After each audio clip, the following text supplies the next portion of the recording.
Hello class, कैसे हैं आप सभी? मैं मोहित वर्मा, रोजगार अचीवर्स पर आपका हार्दिक स्वागत करता हूँ। क्लास मेरे द्वारा आपको करंट अफेयर्स के इम्पोर्टेंट फैक्ट कराए जा रहे हैं और मैंने आपको प्रीवियस वीडियो में भी जो इम्पोर्टेंट करंट अफेयर के फैक्ट होते हैं वो कराए थे। तो चलिए उसी सीरीज को बरकरार रखते हुए आज हम नए फैक्ट को देखते हैं। क्लास ये जितने भी आपके कॉम्पिटिटिव एग्जाम हो रहे हैं उन सभी में इसका पोर्शन बनता है, तो आप इस क्लास को ध्यान से देखें और अपने सभी मित्रों को शेयर कर दीजिए क्योंकि ये क्लास इम्पोर्टेंट है आपके लिए। तो चलिए स्टार्ट करते हैं, पहले फैक्ट को देखते हैं। तो पहला फैक्ट दिया है हरियाणा सरकार के बारे में। तो कहा गया है कि हरियाणा सरकार ने, इसमें हम क्या बात करेंगे, इसमें कहा गया है कि हरियाणा सरकार ने मानव वन्य जीव संघर्षों को कम करने के लिए नर नीलगाय को मारने की मंजूरी दी। क्यों दी? खासकर इन जानवरों द्वारा कृषि भूमि को होने वाले नुकसान को कम करने के लिए इन्होंने ये फैसला उठाया। हमने हरियाणा सरकार के बारे में एक फैक्ट तो देख लिया, साथ ही साथ हम जानते हैं हरियाणा में क्या-क्या इम्पोर्टेंट आपके फैक्ट हैं। तो पहला है कि गोरखपुर परमाणु ऊर्जा संयंत्र है यहाँ पे, सुल्तानपुर पक्षी अभयारण्य है यहाँ पे, सलीम अली पक्षी अभयारण्य है यहाँ पे, कोलेरू पक्षी अभयारण्य है यहाँ पे, बदखल झील यहाँ पर है, करोह पीक यहाँ पर स्थित है, भाग फाग फाग नृत्य सांग नृत्य भी यहाँ पर है, फेमस है, छठी नृत्य और खोरिया नृत्य भी यहाँ फेमस है और धमाल नृत्य और डाफ नृत्य भी यहाँ प्रमुख है। गाइस ये इम्पोर्टेंट आपके लिए हैं, मैंने जो आपको बताए हैं हरियाणा के बारे में ये आपको याद रखने होंगे क्योंकि एग्जाम में आपको पूछ सकता है हरियाणा के बारे में क्या-क्या इम्पोर्टेंट जगह हैं या क्या-क्या नृत्य फेमस हैं, आपको ये जानना ज़रूरी है। अब हम बात करें नेक्स्ट, आपका फैक्ट है कि कोल्लम के बारे में। कोल्लम में सरकारी मेडिकल कॉलेजों अस्पताल जिसे जीएमसीएच ने वास्तव में भारत का पहला लिविंग विल इंफॉर्मेशन काउंटर शुरू करके एक अग्रणी कदम उठाया है। आपको ये इम्पोर्टेंट फैक्ट याद रखना होगा क्लास। अब हम बात करें नेक्स्ट पे, तो भारत इलेक्ट्रॉनिक्स लिमिटेड बीईएल जिसे हम बोलते हैं, क्या बोलते हैं, बीईएल में वास्तव में भारत में hammer highly agile modular munition extended range का संयुक्त रूप से निर्माण और रख रखाव करने के लिए सफ्रॉन इलेक्ट्रॉनिक्स एंड डिफेंस के साथ साझेदारी की है। आपको ये याद रखना होगा। अब हम बात करें तो हैमर एक युद्ध सिद्ध हथियार प्रणाली है जो अपनी उच्च सटीकता और मॉड्यूलर डिजाइन के लिए जानी जाती है, जो इसे राफेल और एलसीए तेजस सहित कई प्लेटफॉर्म के लिए अनुकूल बनाती है। गाइस मैं आपको ये फैक्ट लाता हूँ क्योंकि ये फैक्ट आपके लिए इम्पोर्टेंट है। इन्हीं फैक्ट से ही आपका एमसीक्यू बेस्ड क्वेश्चन बन जाता है, इसलिए आपको एक अच्छे तरीके से करंट अफेयर्स को पढ़ने के लिए उसका फैक्ट को जानना अत्यंत ही आवश्यक है। तो चलिए अब हम बात करें अगले फैक्ट के बारे में। यदि आपको ये क्लास अच्छी लग रही हो गाइस तो आप इस वीडियो को शेयर कर दीजिए अपने सभी मित्रों को, जिससे वो भी इस वीडियो से जुड़ जाएँ। अब हम बात करें इसमें एनटीपीसी के बारे में, तो एनटीपीसी के बारे में क्या कहा गया है? एनटीपीसी लिमिटेड को जल लचीलापन श्रेणी में प्रतिष्ठित फॉरवर्ड फास्टर सस्टेनेबिलिटी अवार्ड 2025 से सम्मानित किया गया। किसको किया गया? एनटीपीसी लिमिटेड को। यह मान्यता जल संरक्षण और सतत जल प्रबंधन में पहलों में कंपनी के उत्कृष्ट प्रयासों का प्रमाण है।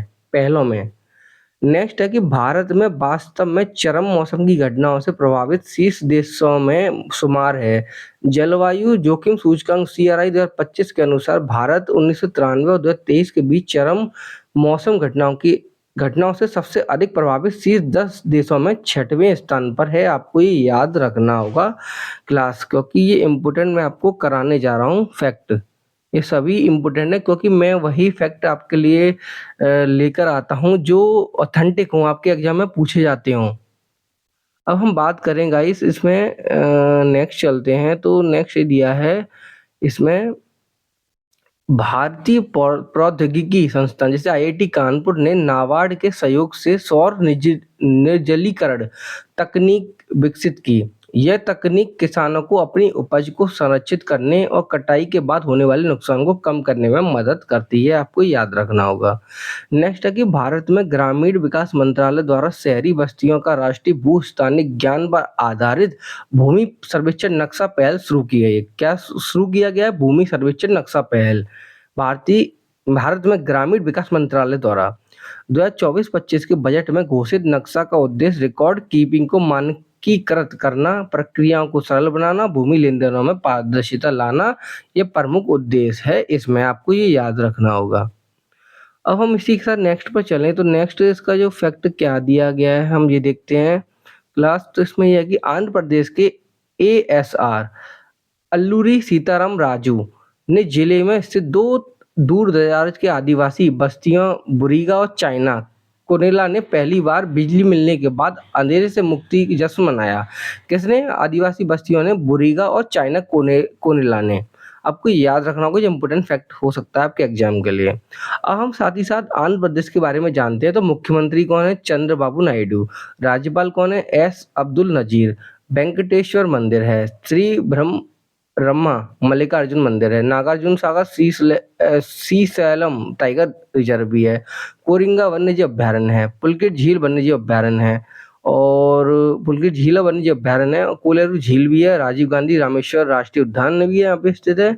और यहाँ पे और इम्पोर्टेंट क्या फैक्ट है गाइस, हम देखते हैं क्या क्या है। ये जो इम्पोर्टेंट मैं आपको बता रहा हूँ, आप इनको अच्छे से नोट डाउन करिए, अपने एक छोटी सी नोटबुक बना लीजिए। ये इम्पोर्टेंट है सभी आपके लिए। अब हम बात करें, इसमें एक और रह गया था, पापीकोंडा राष्ट्रीय उद्यान यहाँ पे स्थित है, आपको याद रखना होगा। नेक्स्ट है पेट्रोलियम और प्राकृतिक गैस मंत्रालय के संरक्षण में भारतीय पेट्रोलियम उद्योग महासंघ FIPI के साथ मिलकर नई दिल्ली में भारत ऊर्जा सप्ताह 2025 का आयोजन किया गया, आपको याद रखना होगा। गाइस आपको मैं MCQ बेस्ड क्वेश्चन भी बहुत जल्द उसकी सीरीज लेकर आऊंगा। जो मैं फैक्ट आपके लिए ला रहा हूँ ये इम्पोर्टेंट है, आप इनको मानकर चलिए क्योंकि एग्जाम में इनसे क्वेश्चन बन सकता है। नेक्स्ट है कि वाशिंगटन के प्रतिष्ठित टेकोमा डोम में आयोजित एशिया पैसिफिक सांस्कृतिक केंद्र के 27वें वार्षिक नववर्ष समारोह में भारत ने थीम देश के रूप में अपनी शुरुआत की।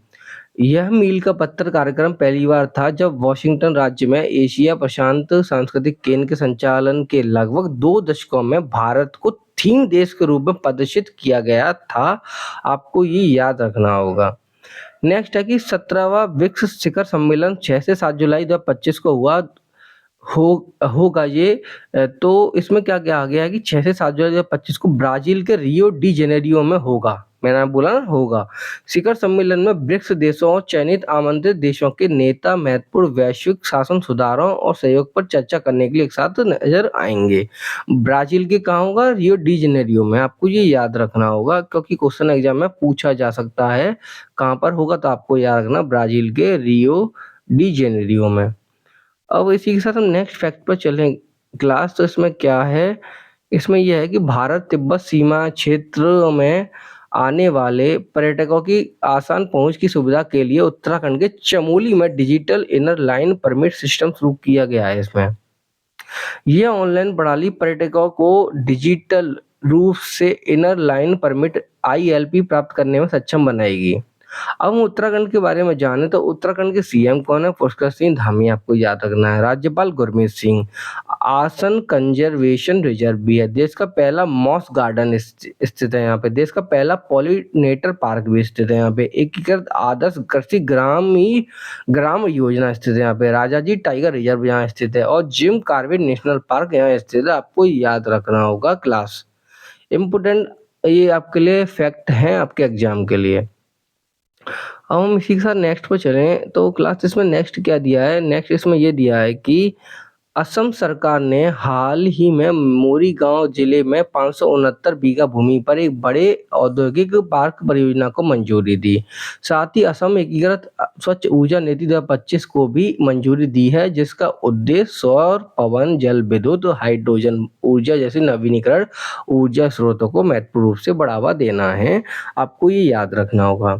अब हम बात करें साथ ही साथ हम असम के बारे में जाने तो असम के मुख्यमंत्री कौन है? डॉक्टर हेमंत बिस्वा शर्मा। डिब्रू सैखोवा राष्ट्रीय उद्यान स्थित है। आकाशी गंगा जलप्रपात स्थित है। काकोजांग चांग जलप्रपात है। चप्पनाला जलप्रपात है। काजीरंगा राष्ट्रीय उद्यान यहाँ स्थित है। नामेरी राष्ट्रीय उद्यान यहाँ स्थित है। मानस राष्ट्रीय उद्यान यहाँ स्थित है। आपको ये याद रखना होगा इसमें क्या-क्या आपके बन सकते हैं एग्जाम के लिए फैक्ट।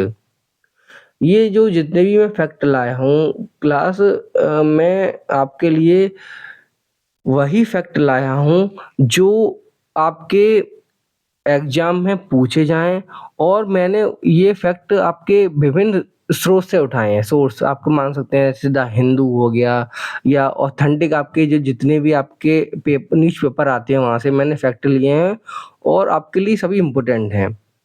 हम बात करें तो मैं आपको एक बात तो बता दूँ गाइस, तो आप हमारे टेलीग्राम चैनल रोजगार अचीवर्स को जॉइन कर लीजिए। मैं और मेरी टीम आपके लिए इम्पोर्टेंट नोट्स तैयार कर रही है जिससे आपके एग्जाम में और सुविधा हो सके, आप अच्छे से प्रिपरेशन कर सकें। हमारे टेलीग्राम चैनल के द्वारा डेली अपडेट दी जाती है जितने भी आपके एग्जाम होने वाले हैं या होंगे और हमारे द्वारा उसमें ऑथेंटिक फैक्ट के नोट्स भी प्रोवाइड कराए जाते हैं। तो क्लास आप हमारे टेलीग्राम चैनल रोजगार अचीवर्स को जॉइन कर लीजिए। चलिए आज की क्लास में हम यहीं समाप्त करते हैं क्लास को।